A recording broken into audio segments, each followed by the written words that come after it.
आप सभी ने चित्तौड़गढ़ के राजा रावल रतन सिंह के बारे में तो सुना ही होगा। राजा रतन सिंह जी गोहिल वंश के वंशज थे। ये चित्रकूट के राजा थे जो कि आज चित्तौड़गढ़ के नाम से जाना जाता है। इनके पिता समर सिंह की मृत्यु के बाद इनको राजा बना दिया गया था। 1 साल के भीतर ही खिलजी से युद्ध में राजा रतन सिंह को वीरगति प्राप्त हुई थी। महाराजा रतन सिंह का जन्म 13वीं शताब्दी के मध्य में हुआ था। इनकी जन्म तारीख इतिहास में कहीं भी उपलब्ध नहीं है। इनका जन्म रावल वंश के राजपूतों के घर में हुआ था। इनके पिता चित्रकूट चित्तौड़गढ़ के राजा थे। उनका नाम समर सिंह था। धीरे धीरे समय बीतता गया और महाराजा रावल सिंह बड़े हुए।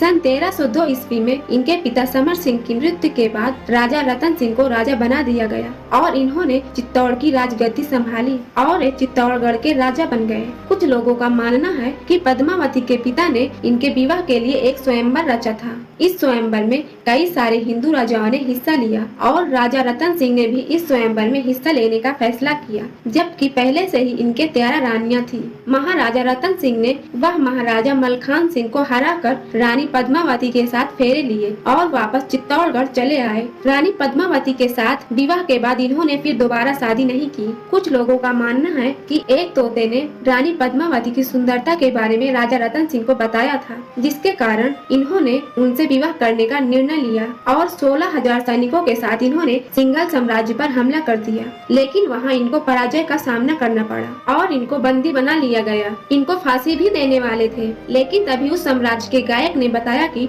चित्तौड़ के राजा रतन सिंह हैं। ये सुनने के बाद गंधर्व ने अपनी बेटी पद्मावती का इनके साथ विवाह कर दिया और इनके साथ साथ 16,000 सैनिकों का भी विवाह हो गया। राजा रतन सिंह ने शादी के बाद राघव चेतन रानी पद्मावती के सुंदरता का दीवाना हो गया था और वो छुप छुप कर पद्मावती को देखा करता था। एक दिन रानी पद्मावती को लगा उनको कोई देख रहा है, तो उन्होंने अंधेरे में ही चाकू फेंककर मार दिया और चाकू उठाने पर उन्होंने देखा उसमें खून लगा हुआ था। तब रतन सिंह के कहने पर सैनिकों के ढूंढने पर राघव चेतन को सामने पाया गया और उसको देश से निकाल दिया गया। राघव चेतन की मुलाकात अलाउद्दीन खिलजी से हुई। उसने रानी पद्मावती की सुंदरता की कहानी खिलजी को सुनाई। खिलजी पद्मावती को हासिल करने के लिए उसने तुरंत मेवाड़ पर हमला कर दिया। कुछ समय तक मेवाड़ के सीमा पर रहने के बाद अलाउद्दीन खिलजी ने राजा रतन सिंह से एक सौदा किया। उसने कहा, मैं अपनी सेना के साथ वापस चला जाऊंगा, बस केवल एक बार मैं रानी पद्मावती को देखना चाहता हूँ। रतन सिंह ने उसका ये सौदा मंजूर कर लिया। पद्मावती न चाहते हुए भी खिलजी को अपना चेहरा पानी से बने दृश्य में दिखाया। पद्मावती को देखने के बाद खिलजी और भी पागल हो गया। उसने रतन सिंह को वहीं से अगवा कर लिया और दिल्ली लेकर चला गया। रानी पद्मावती ने रतन सिंह को छुड़ाने के लिए खिलजी से सौदा किया कि मैं उसके पास आ जाऊंगी, लेकिन मेरे साथ मेरी दासियां भी आएंगी। खिलजी ने यह शर्त मान ली।